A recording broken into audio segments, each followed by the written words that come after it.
अच्छा अब आ जाओ यार, ग्रीन ग्रीन थ्योरम है आपके पास। अच्छा ग्रीन थ्योरम में आपके पास क्या होता है कि आपके पास दो टाइप्स, आप इसके अंदर दो फार्मूलाज होते हैं। एक ग्रीन थ्योरम क्रूरल या पे से आप टेंगन फॉर्म भी कह सकते हो, ठीक है। और एक होती है आपके पास फ्लक्स या फिर नॉर्मल फॉर्म। इसका फार्मूला आप देख सकते हो भाई, F/T/ds integration mdx plus ndy is equals to double integer dn/dx minus dm/dy, ठीक है। और इसका फ्लक्स का जो नॉर्मल फॉर्म होती है उसका फॉर्मूला क्या होता है यहाँ पे, बल्कि डिफरेंट है थोड़ा सा, कि m/dy माइनस n/dx। यहाँ पे m/dx था प्लस n/dy था, यहाँ पे हो जाएगा m/dy minus n/dx is equals to double integer double integer. अच्छा ये r यहाँ पे लिमिट्स आएंगी इसकी, और यहाँ पे dn/dx माइनस dm/dy था, यहाँ पे हो जाएगा dm/dx प्लस dn/dy। तो ये इसका फॉर्मूला हो जाएगा। अब इसके एक सवाल पे आ जाते हैं। अब सवाल है ग्रीन थ्योरम का ये, तो सवाल पहले और से देखना। In the exercise we have to verify the conclusion of the Green theorem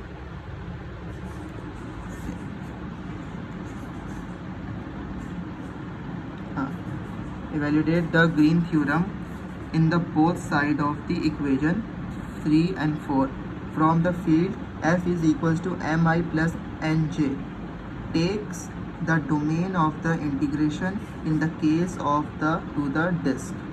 अच्छा यहाँ पे जो डिस्क आ रहा है ना, वो दरअसल आपका डिनोट कर रहा है सर्कल को, कि आपके एरिया ऑफ सर्कल को।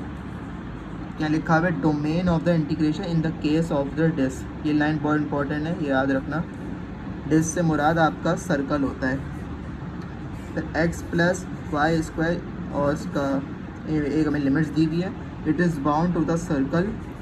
अब R is equals to A cos T I plus A sine T J, ठीक है। और यहाँ पे उसकी लिमिट आ गई। आप सबसे पहले नंबर हम 7 लेते हैं। इस सवाल में हमें दरअसल क्या करना है, हमें वेरीफाई करना है ग्रीन थ्योरम को। अच्छा अब यहाँ पे एक मसला ये है कि हमें सवाल में ये नहीं बताया गया कि हमें कौन सा ग्रीन थ्योरम मालूम करना है। आपके पास क्रूरल या पे जो नॉर्मल फॉर्म होती है, फ्लक्स भी कहते हैं, इन दोनों में से कौन सी करनी है। तो सवाल में शायद में मेंशन हो कि आप यार ये फ्लक्स है या पे क्रूरल है, तो आपसे डिफ़ाइन करो। अगर नहीं होगी तो हमें यहाँ पे दोनों फॉर्म को डिफाइन करना पड़ेगा। तो ये थोड़ा लंबा सवाल है, इसे देखते हैं, क्योंकि सवाल में हमने दोनों किए हैं, टेंजेंट फॉर्म भी और नॉर्मल फॉर्म भी।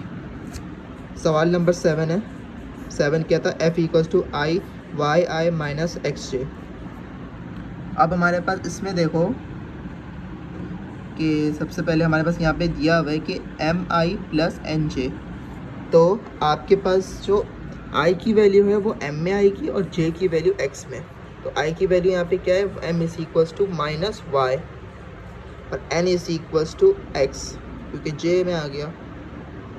अब यहाँ देखो, यहाँ पे आपको r दिया हुआ है जो कि है a cos t i plus a sin t i। अच्छा अगर बीच बीच में ब्लर हो रहा हो तो एक बार माजरत, क्योंकि पता नहीं क्यों कैमरे में क्या मसला आ रहा है, बार बार ब्लर होगा, तो एक बार एडजस्ट कर लेना थोड़ा सा, ठीक है। ए आई साइन टी आ गया आपके पास। अब यहाँ पे आपको ए जो है कॉस टी टी आई है, मतलब ये कॉस जो है ये एक्स को रिप्रेजेंट कर रहा है बराबर, और ये ए साइन टी जे, मतलब ये जो चीज़ है ये हमें वाई की रिप्रेजेंट कर रहा है। एक्स आपके कॉस के बराबर होता है और वाई जो होता है वो साइन के बराबर होता है। ट्रिग्नोमेट्री में हमने ये रूल पढ़ा था। तो यहाँ तो हमें मालूम हो गया।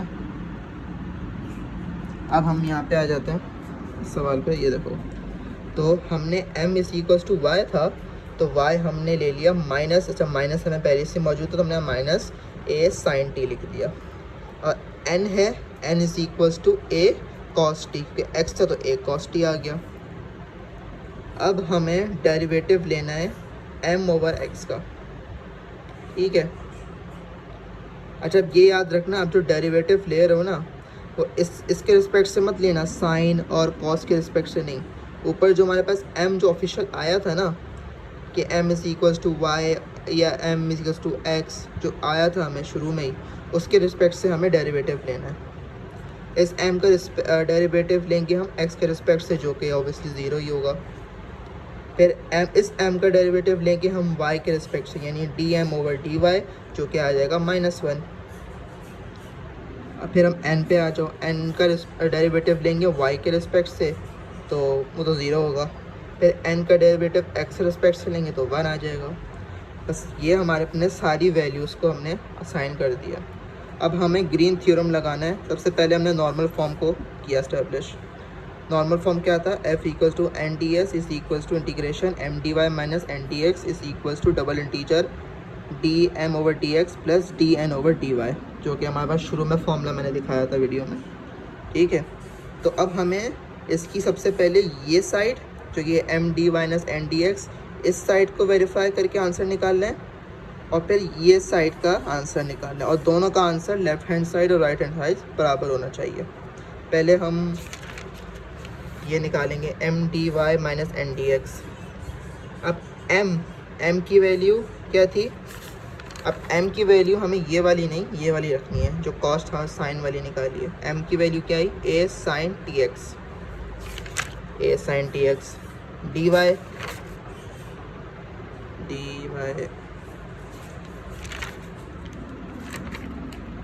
एक मिनट, ये क्या हो गया?